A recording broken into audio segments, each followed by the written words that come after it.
everybody. It's fall. Actually, it's almost the end of fall. It's November. And a lot of people ask me what to do with their stuff. And one of the items that we were discussing earlier are ornamental grasses, which a lot of people have become quite attached to.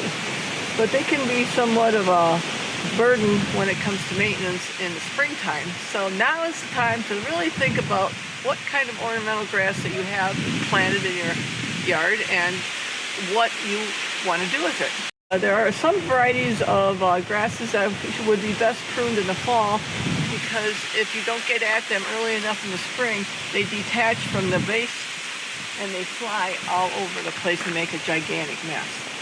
A family of grasses that most people like because they look a lot like pampas grass are these Miscanthus. You can identify it by this white stripe that's down the middle of the leaf. But if you don't cut it down in the springtime, it will be all over the place like confetti.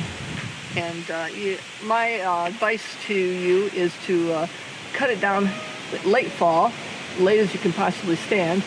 And sometimes people take a piece of twine and they tie it around the base of it, and they cut it out about 12 inches from the bottom and use it in their Thanksgiving decor up by their door in place of corn stalks.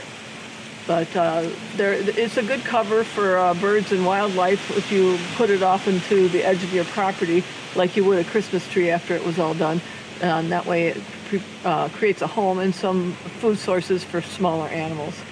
But the rule of thumb on cutting back grasses is about 12 inches from the ground level.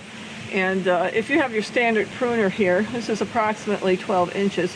So if you take a guide from the ground level, so you would cut it off somewhere in that range.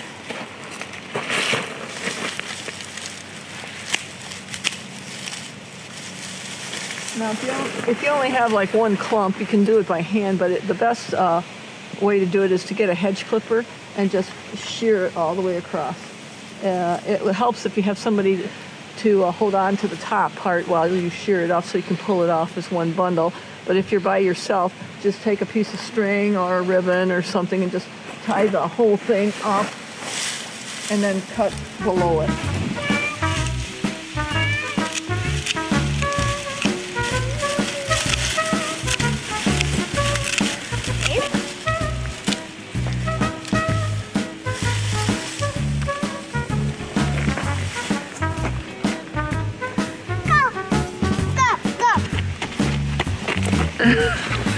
This is one of my more favorite grasses, and it's called Redhead Pennisetum. This is about its maximum height, but it's a clump-forming type, which means its base is like a tufting grass, and then the leaves or flowers will shoot out in an arcing fashion. This variety of Pennisetum can be left up all winter. The birds will eat this over the winter time, and in springtime you probably won't have much left on this, but it does create a cover for smaller birds to live in.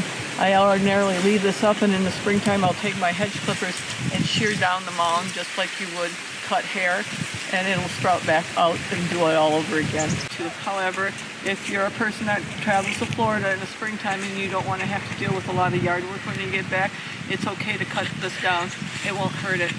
You can shear it down back to the base, like again 12 inches, and you should shear it like a mound because that's what you'll find when you get to the bottom. It has quite a wide spread, but it has a very narrow base. And you can just toss this off the side of the woods just like you would the other Miscanthus, and it will provide food and cover for small animals. Hey, here's another type of a grass that a lot of people have. It's called zebra grass. You can identify this by the yellow stripe or bar on the leaf. It's a taller variety of Miscanthus, but as with all Miscanthus, it's best to cut this back in the fall to about 12 inches from the ground. And as I said before, just tie it up and shear it off. A hedge clipper at 12 inches across makes a nice even cut.